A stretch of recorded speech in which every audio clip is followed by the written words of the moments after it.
नमस्कार दोस्तों, मैं आपका दोस्त विक्रम ठाकुर। मेरे YouTube चैनल माँ कृपा ऑनलाइन में आपका स्वागत है। दोस्तों, आज मैं आपके लिए लेकर आया हूँ पर्यावरण की क्लास, जिसमें पारिस्थितिक तंत्र के मुख्य घटकों के बारे में आपको मैं अध्ययन करवाऊँगा।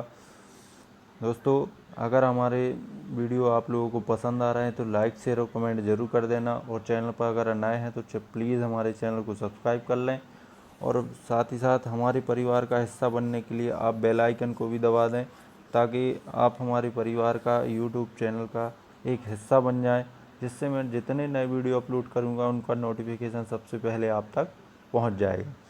तो दोस्तों, आज की पारिस्थितिक तंत्र की क्लास हम शुरू करते हैं। इसमें दिया है, आप यहाँ पर देख रहे हैं, सबसे पहले दिया है पारिस्थितिक तंत्र के घटक। तो परितंत्र जिन रचनाओं से मिलकर बना होता है उन्हें पारिस्थितिकीय घटक कहते हैं। ये घटक दो प्रकार के परितंत्र की रचना करते हैं। जो पारिस्थितिक तंत्र होता है वो दो प्रकार के होते हैं, एक रचनात्मक घटक और दूसरा होता है कार्यात्मक घटक।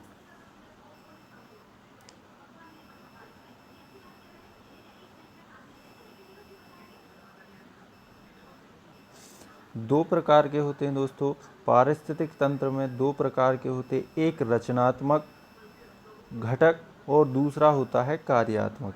रचनात्मक भी यहाँ पर दो प्रकार के होते हैं। पहला होता है दोस्तों जैविक घटक और दूसरा होता है अजैविक घटक। जितने भी जैविक जीव जंतु, पक्षी, कीड़े मकोड़े, ये सब काय में आते हैं दोस्तों जैविक। अजैविक जो निर्जीव वस्तुएं होती हैं दोस्तों, उनको हम क्या कहते हैं? अजैविक। फिर आते हैं दोस्तों हम जो पारिस्थितिक तंत्र का दूसरा है यानी कार्यात्मक घटक, यानी स्वपोषी, जो अपना भोजन स्वयं बनाते हैं उन्हें दोस्तों हम स्वपोषी कहते हैं। और जो अपना भोजन दूसरों जो अपने भोजन के लिए दूसरों पर निर्भर होते हैं उसे हम कहते हैं विषमपोषी। नेक्स्ट पेज पर चलते हैं दोस्तों। हम यहाँ पर हमने दोस्तों आपको बताया संरचनात्मक घटक दो प्रकार के होते हैं, एक जैविक और एक अजैविक। तो दोस्तों, हम सबसे पहले जैविक घटक के बारे में बात करते हैं। परितंत्र के जीवित भाग को जैविक घटक कहते हैं। और जैविक घटक दोस्तों होते हैं यहाँ पर तीन प्रकार के बताए गए हैं। तीन प्रकार के जैविक घटक बताए गए, पहला उत्पादक, दूसरा उपभोक्ता और तीसरा अपघटक। ये तीन प्रकार के जैविक घटक होते हैं। तो दोस्तों, जैविक घटक तीन प्रकार के होते हैं, उन उत्पादक, एक होते हैं उपभोक्ता और एक होते हैं अपघटक। तो दोस्तों, हम सबसे पहले पढ़ते हैं उत्पादक के बारे में।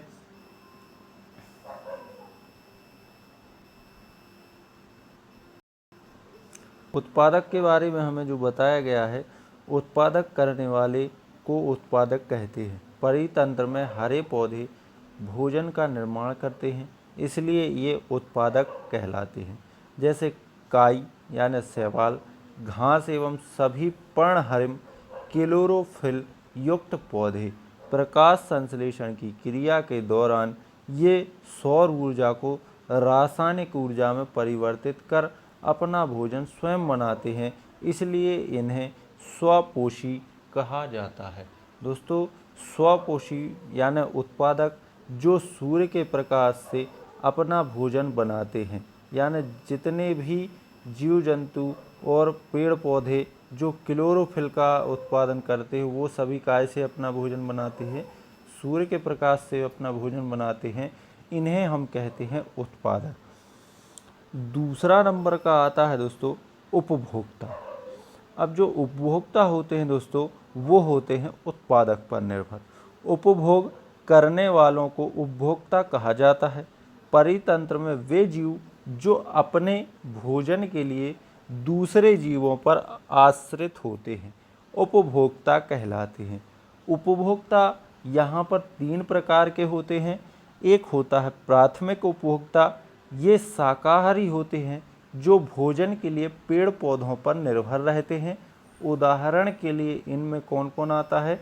गाय आती है, बकरी आती है, हिरण आती हैं आदि। ये सभी काय में आते हैं? प्राथमिक उपभोक्ता में आते हैं। जो घास हो गया, पेड़ पौधे हो गया, पत्तियों को खाने वाले, ये सभी काय में आते हैं दोस्तों? प्राथमिक उपभोक्ता में आ जाते हैं। इसमें उपभोक्ता में दूसरे नंबर का है द्वितीयक उपभोक्ता। जो जीव शाकाहारी जीव को अपना भोजन बनाते हैं, उदाहरण भेड़िया हो गया, लोमड़ी हो गया, सियार हो गया, यानी दोस्तों ये द्वितीयक जो होते हैं वो प्राथमिक को अपना क्या बनाते हैं, भोजन बनाते हैं। तो ये प्राथमिक को भोजन बनाते हैं, इन्हें हम क्या कहते हैं, द्वितीयक उपभोक्ता कहते हैं। तीसरे नंबर पर आता है तृतीयक उपभोक्ता। द्वितीयक उपभोक्ता को खाने वाले मांसाहारी जीव तृतीयक उपभोक्ता कहलाते हैं। मोर, बाज, शेर, चीता आदि, यानी दोस्तों ये तृतीयक जो होते हैं ये प्राथमिक को द्वितीयक को अपना क्या बनाते हैं दोस्तों, भोजन बनाते हैं। तो दोस्तों यहाँ पर 3 कड़ियाँ हैं, इन तीनों कड़ियों को आप समझ लेना।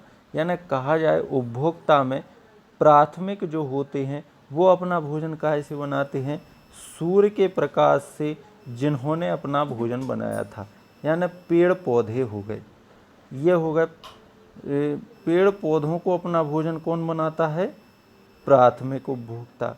प्राथमिक को भोजन कौन बनाता है, प्राथमिक को कौन खाता है दोस्तों, द्वितीयक उपभोक्ता। और द्वितीयक को कौन खाता है दोस्तों, तृतीयक उपभोक्ता।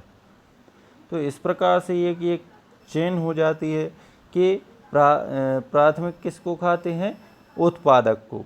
प्राथमिक किसको खाते हैं, उत्पादक को। उत्पादक को प्राथमिक को कौन खाता है, द्वितीयक, और द्वितीयक को कौन खाता है, तृतीयक। नेक्स्ट चलते हैं। तो अगला आता है अपघटक के बारे में। अपघटक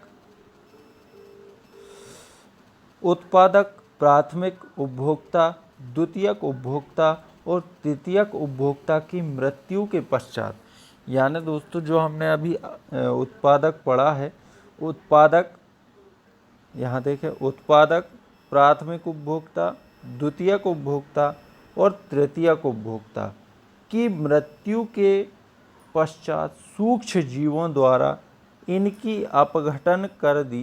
अपघटन कर दिया जाता है, जिससे ये सरल कार्बनिक पदार्थों में टूट जाते हैं। इन्हें हम अपघटक कहते हैं। ये तत्व पुनः पौधों द्वारा भोजन निर्माण में उपयोग में लाए जाते हैं। इस तरह अजैविक पदार्थों का चक्र चलता रहता है।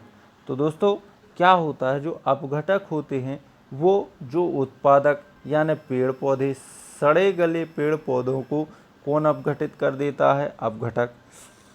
इसके बाद दोस्तों प्राथमिक उपभोक्ता, जो जीव जंतु मर जाते हैं, द्वितीयक मर जाते, तृतीयक मर जाते हैं, इनके शरीर को नष्ट करने में कौन सहायक होते हैं, अपघटक सहायक होते हैं।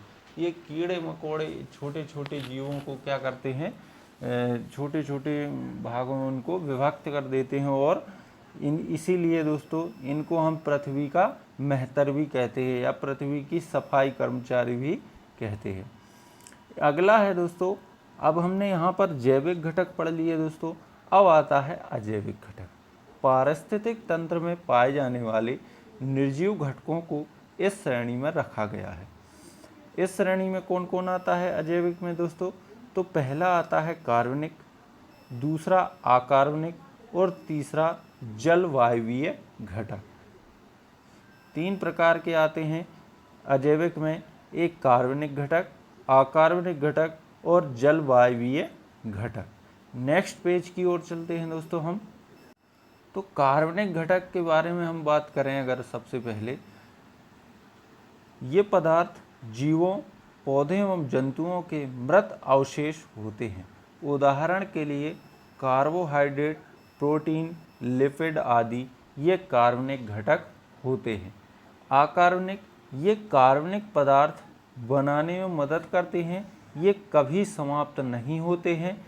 उदाहरण के लिए कार्बन हो गया, नाइट्रोजन हो गया, सल्फर हो गया, फास्फोरस हो गया, कार्बन डाइऑक्साइड और जल आदि, ये कार्बनिक घटक होते हैं जो कभी भी समाप्त नहीं होते हैं। नेक्स्ट है दोस्तों हमारा जलवायवीय घटक। सूर्य का प्रकाश तापमान, नमी, वर्षा आदि से होता है। सूर्य का प्रकाश की उपस्थिति में हरे पौधे भोजन बनाते हैं। कई जीव प्रकाश संवेदी होते हैं। तापक्रम जीवों के विकास एवं जैविक क्रियाओं को नियंत्रित करता है। जल सजीवों में जीव द्रव्य का प्रमुख भाग जल ही होता है, जो नमी, वर्षा के जल इत्यादि रूपों में पाया जाता है। नेक्स्ट है दोस्तों कार्यात्मक घटक। ये दो प्रकार के होते हैं, एक होता है स्वपोषी, एक होता है विषमपोषी। स्वपोषी दोस्तों यानी जो अपना भोजन स्वयं बनाते हैं उन्हें हम स्वयंपोषी कहते हैं, और जो दूसरों पर निर्भर होते हैं उन्हें हम कहते हैं विषमपोषी। तो इनमें सबसे पहले हम पढ़ेंगे स्वयंपोषी के बारे में। जो जीव अपना भोजन स्वयं बनाते हैं स्वपोषी कहलाते हैं। समस्त हरे पौधे यानी जो सूर्य की प्रकाश से अपना भोजन करते हैं, प्रकाश संश्लेषण की क्रिया द्वारा अपना भोजन करते हैं, उन्हें हम कहते हैं दोस्तों स्वयंपोषी, यानी जिनमें क्लोरोफिल होता है वो होते हैं स्वयंपोषी। नेक्स्ट है विषमपोषी। जो जीव अपना भोजन स्वयं नहीं बना सकते और दूसरों पर भोजन के लिए आश्रित होते हैं, उन्हें विषमपोषी जीव कहते हैं। विषमपोषी जीव निम्नांकित प्रकार के होते हैं। नंबर 1 शाकाहारी, पोषण के लिए पौधों पर आश्रित यानी प्राथमिक। दूसरा हो गया मांसाहारी, ये अपना पोषण प्राप्त करते हैं, मांसाहार से अपना पोषण क्या करते हैं, प्राप्त करते हैं यानी द्वितीयक। एक होते हैं सर्वाहारी, शाकाहार, मांसाहार सभी तरह से पोषण ग्रहण करते हैं। इसमें दोस्तों सर्वाहारी में आता है मनुष्य। मनुष्य एक सर्वाहारी है, इसको ना आप मांसाहारी कह सकते हो ना शाकाहारी कहते हैं। ये सर्वाहारी में आता है क्योंकि मनुष्य हर एक चीज़ को खाता है। नेक्स्ट आता है परजीवी, पोषण के लिए दूसरे जीवों पर आश्रित होते हैं। परजीवी यानी दूसरों पर आश्रित। मृतोपजीवी, सड़े गले मृत पदार्थों से भोजन ग्रहण करते हैं यानी दोस्तों अपघटक। तो दोस्तों आज का हमारा पर्यावरण की क्लास में इतना ही था। दोस्तों अगर वीडियो आप लोगों को पसंद आया हो तो लाइक, शेयर और कमेंट ज़रूर कर देना, और हमारे चैनल से अगर आप नहीं जुड़े हैं तो प्लीज़ हमारे चैनल को सब्सक्राइब कर लें और घंटी को भी बजा दें, ताकि मैं जितने नए वीडियो अपलोड करूं उनका नोटिफिकेशन आप तक तुरंत ही पहुंच सके। धन्यवाद।